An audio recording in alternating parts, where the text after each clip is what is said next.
Hello, my name is Laurel Whistler, and I work in the Academic Success Center. I want to talk with you today to suggest some strategies to improve your potential for academic success. These strategies are focusing on your purpose and what is important to you, adopting behaviors that will help you be successful, engaging in active learning, being efficient with your study time, and collaborating with others to deepen your learning. Let's take these one at a time. The first strategy is focusing on your purpose and values. Let me ask you a question.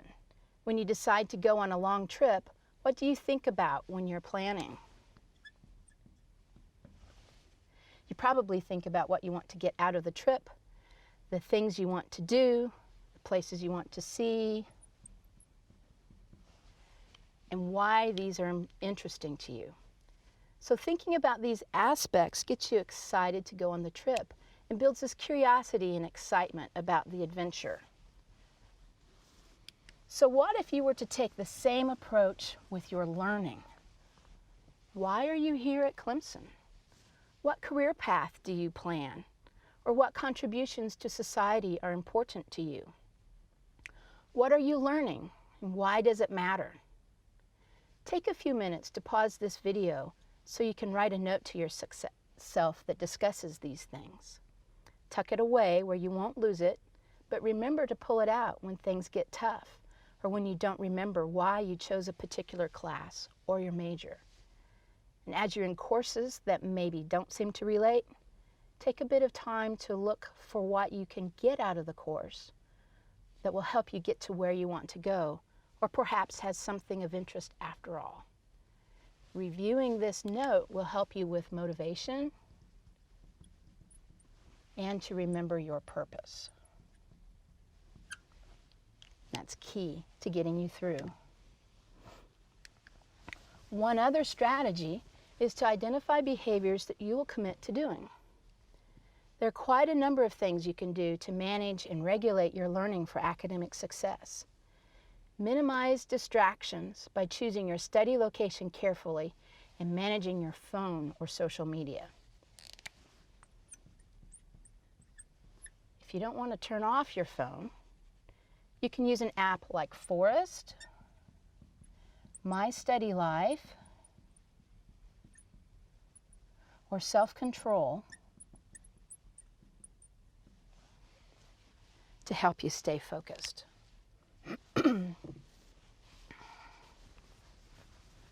There are some other strategies that you can use to help yourself stay regulated, stay on track, to manage your own behaviors. And one is to use a calendar or a planner to map out how you will use your time each day. Begin with the things that are non-negotiable, such as attending class and having meals, and fill in from there in order of decreasing priority. So let's say Monday, you've got class and another class, and then you're going to have lunch to keep your energy up, right? And Tuesday, you've got an afternoon lab for quite a while, and make sure you have dinner.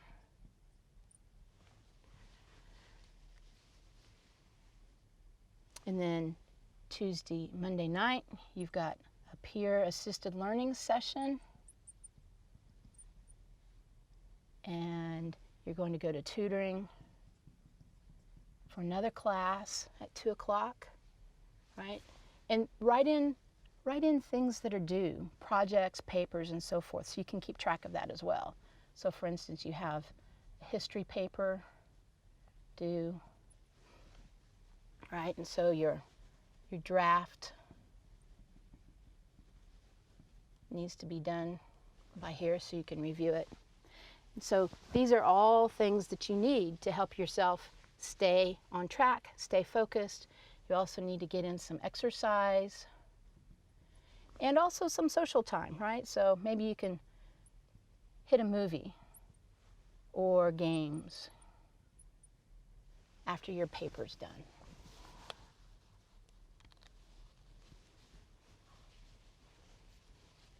So scheduling in these checkpoints will help you make sure that you're staying on track with what you're learning, with what your projects are, so that nothing surprises you.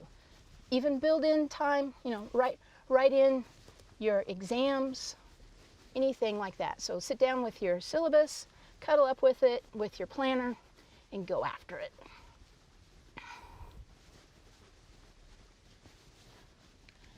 Now, another idea is for you to keep track of what you're doing that helps you stay successful.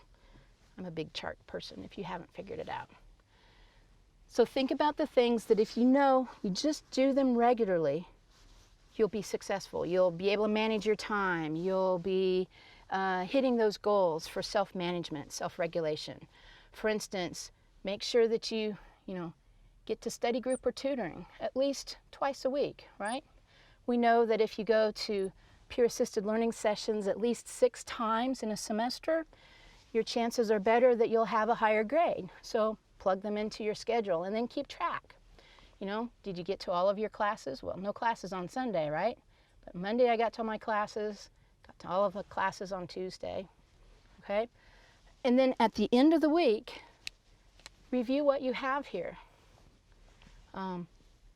See what you did that worked out.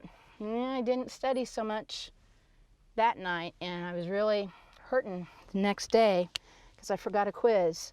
So review, reflect on what you did during the week that was successful. Because as you pay attention to what works for you, you can redo, you can keep track of what works and make sure that by being aware of those strategies that work for you, you can keep doing them. Conversely, you can pay attention to what's not working so that you can try harder not to continue those habits that are not useful. So if your learning doesn't achieve the results that you want, do something different. It's tempting to say to yourself that, if I just spend more time at it, or I focus more on it, or I do what I'm doing, but I just do it better and with more intention, that my results will improve. So it's tempting to say that to yourself, but I've seen students with this attitude in class and they still have the same results. So if things aren't going the way that you think they should be going, do something different. Use the resources of the Academic Success Center to learn with others or to identify new approaches to learning. And those resources are tutoring,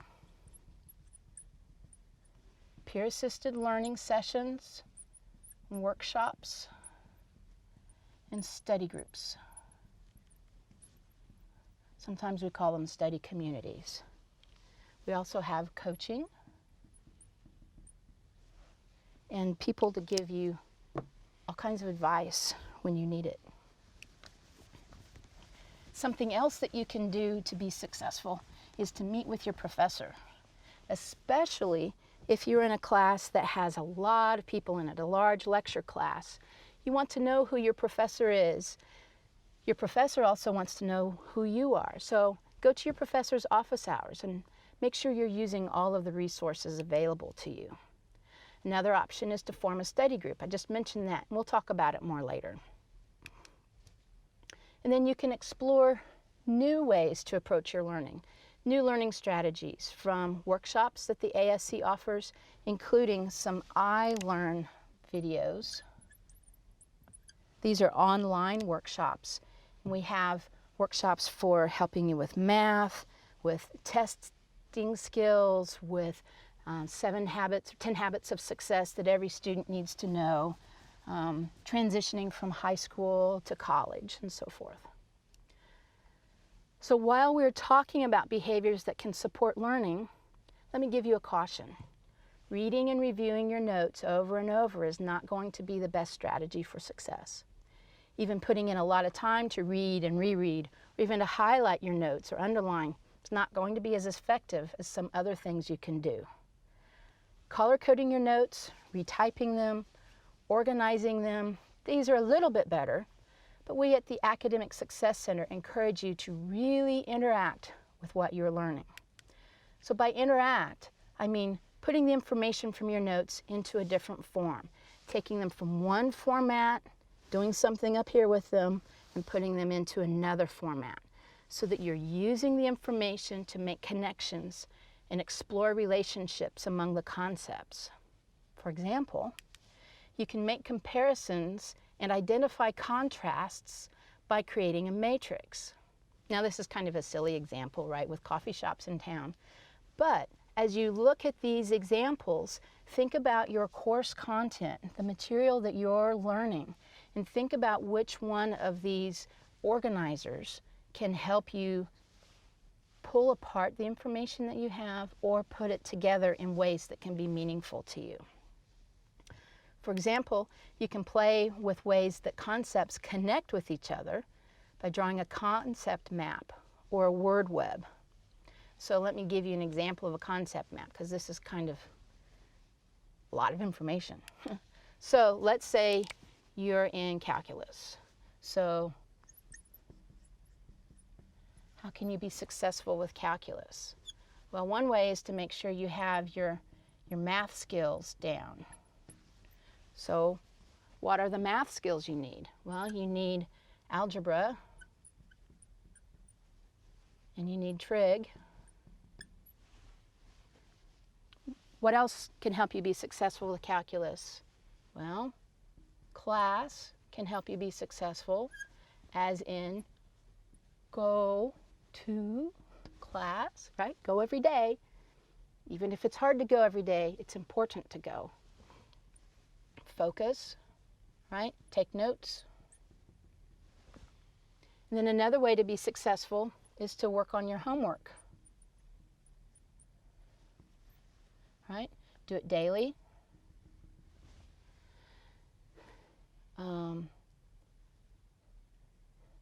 Read the text. Work example problems.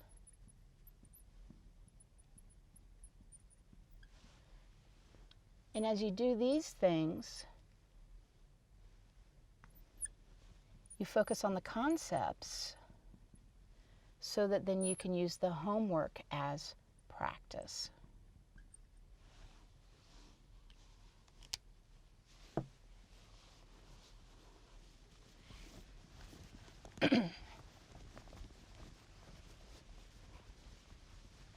Now there's another graphical organizer like these word webs and concept maps and matrices that can be really helpful. And this is kind of a decision-making tree or a flow chart. Get erased here enough that you can see. So there's some courses, computer science courses, for example, or any of your physics courses or engineering courses where there are a lot of steps, a lot of things that have to happen in a certain order. So putting together a flow chart can help you rehearse those steps, can help you make sure that you remember how to get from one to another to another. And another idea is to write out a formula sheet or equation sheets before exams. Some professors will even let you bring them into exams, but make sure that your professor will let you do that before you take it in. But even if they can't, the formula sheet can be a really good study guide for you, so that you make sure that you're working from the outcomes for each unit, you're learning in the course, and that you've got material connected with each of those outcomes. Studying from previous exams, not so much, right? Because the previous exams are a snapshot of information from that semester, and there are way more concepts than those exams cover. So particularly in math, just studying from the previous exams isn't going to be enough. Make sure you're paying attention to the learning outcomes for each unit, and those are posted often on the department's website. So another idea is for you to draw your own diagrams. True, your book has diagrams, right? So, your biology book will have cell diagrams, right? And instead of just looking at them in the textbook, draw your own. Because even to draw your own means that what you see goes through your brain, and you have to rejigger it to get it out into a new format. That's active learning. So we've discussed keeping your purpose in mind, developing behaviors to support your success, and interacting with others with what you're learning. But there's a technique that we recommend that will help you put these pieces together, and it's called the study cycle.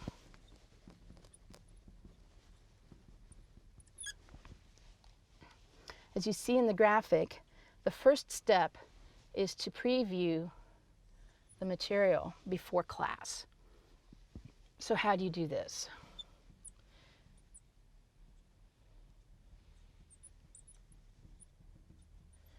Review headings in the textbook. Look at outcomes. Sometimes the chapters at the beginning will say what the outcomes are. Look at the summaries. Look at vocabulary. Sometimes professors will post their PowerPoint slides before class. So as you do all of these things before you get to lecture, you have a context, right? You have a context so that when you hear what the professor is saying during the lecture, it makes sense. You've made yourself a scaffolding onto which you can start hanging information as you hear it, and then you see how it relates to each other. It's really important, because without that context, it's going to be hard for you to focus, right? Because you'll be hearing these words that you've never heard before, and it'll be easy to get lost. So knowing what's coming can help you tremendously with your focus. And it can also help you with the next step, which is attending class and taking good notes. So what do we mean by good notes? Well, one of the things that I mean by good notes is that you don't write down everything that someone says. It's too much information. So get the main points. Write down questions in your notes, like, oh, I didn't catch this, or that doesn't seem to relate to what we said yesterday, or I don't think that I have this written down accurately. Check the textbook. But make sure you go to class and take notes. Write them out. There have been some studies that show that as you write notes, you remember the information better than if you're typing them on your keyboard. If you type on your keyboard, you can get more information down, but, you know, like I said before, you don't want to get everything the professor says. You want to get the main concepts. So after you've gone to class, you've previewed the material, you've gone to class, now it's time to review your notes. And this is good to do as soon after class as you can, so that you can see what you wrote, see those places where you can't read your writing because you were writing too fast, kind of like my slides here. And you can go back and you can check while the information is still fresh in your mind. You can see if there are any gaps, and where you wrote questions, you can get the answers to your questions while you remember what was unclear. And then before your next class, schedule time for an intense study session. Now don't let intense scare you, right? Set aside, 30, 40, 50 minutes and have a focus, have a goal where you say to yourself, even write it down if it helps you focus, by the end of the session, I want to be able to whatever. Understand my stoichiometry and do my stoichiometry accurately, or understand the difference in the various derivative rules.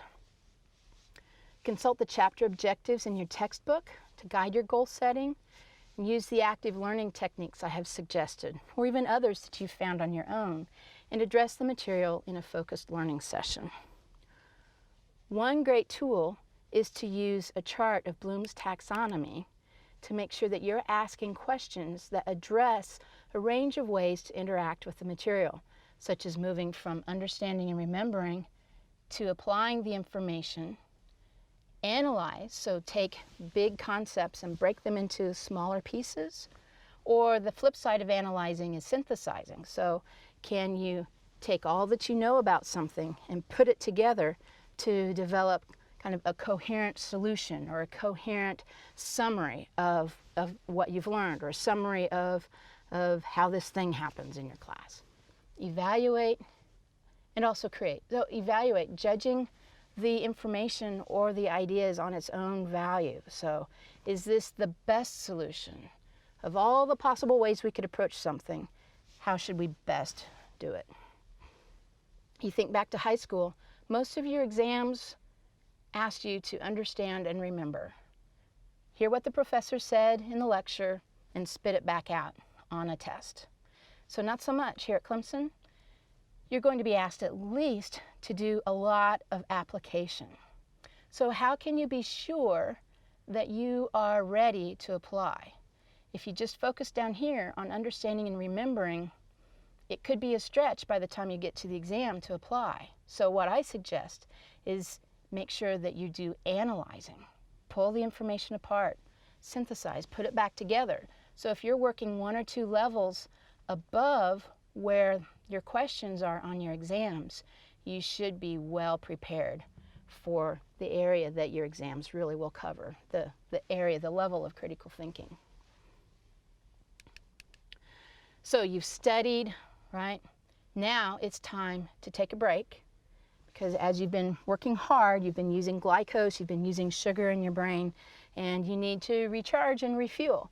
So have a nutritious snack, get some water, something to drink, and then look back at the goal that you wrote down for yourself and assess whether you attained your goal. Did you meet what you wanted to try to do? And if you didn't, figure out how you're going to address that. So maybe you need to take that material to tutoring and ask them some questions and say, hey, I was trying to work through this on my review session last night. I just didn't quite get there. Can you help me figure this out?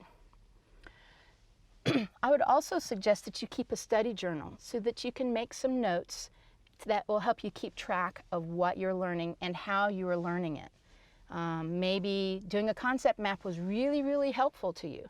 So if you jot that down in your study journal, you know, a few weeks later, if you feel like you've kind of plateaued on how you're working through your material, you can flip back through your study journal and remind yourself, oh, hey, I used to do this thing. I used to do this concept map. Or, oh yeah, I created a matrix one time and that was really helpful. So I'll do that again. This will help you stay focused on your learning and how you're learning it. So a couple of times I've mentioned forming a study group or teaching material to others. Learning with others in a well-structured environment can make your learning more efficient. Some of the introductory courses have peer-assisted learning sessions to help you with this, but you can also create your own or do both. Collaborating with others is a great way to make sure you understand. For as you start talking with others about what you have learned on your own, you'll discover what concepts are confusing. You know, as you're trying to explain something to someone else, as you pause and you kind of think and you kind of stumble over something and you say, well, I think it's like this, but I'm really not sure. Now you know you've targeted some information, some concepts that you need to go back and review. So even if you feel like you've got it down, telling it to someone else can reveal areas that you can study again effectively. So members of your collaborative group can also share the strategies that have worked for them, and you can pick up some new strategies from them, and you can ask your questions to the group. Learning with others in this way can be more efficient. Some studies have shown that if you're working in a well-structured study group for an hour, you can learn what it would have taken you 2 to 2.5 hours to learn on your own. So take advantage of that. So to review, the strategies I have suggested are focusing on your purpose and values, adopting self-regulating behaviors, interacting with what you're learning, being efficient in your study time, and collaborating with others to deepen your learning. So my final advice to you is to keep asking why and how you learn. Ask how concepts relate and why things work the way they do. Ask how you are approaching your learning and why you are successful so that you can keep doing what's working for you. And if you're not successful, ask why and look for help in identifying what to change to have greater success. And remember, you passed a significant hurdle to be admitted to Clemson, so you can be successful at Clemson. Here in the Academic Success Center are all kinds of people who are focused on your success. So come talk to us. Come ask us for help. Even if you're not sure where to go, maybe it's not the Academic Success Center that can answer your question, but you don't know where to go, come to us and we'll get you pointed in the right direction. Thanks.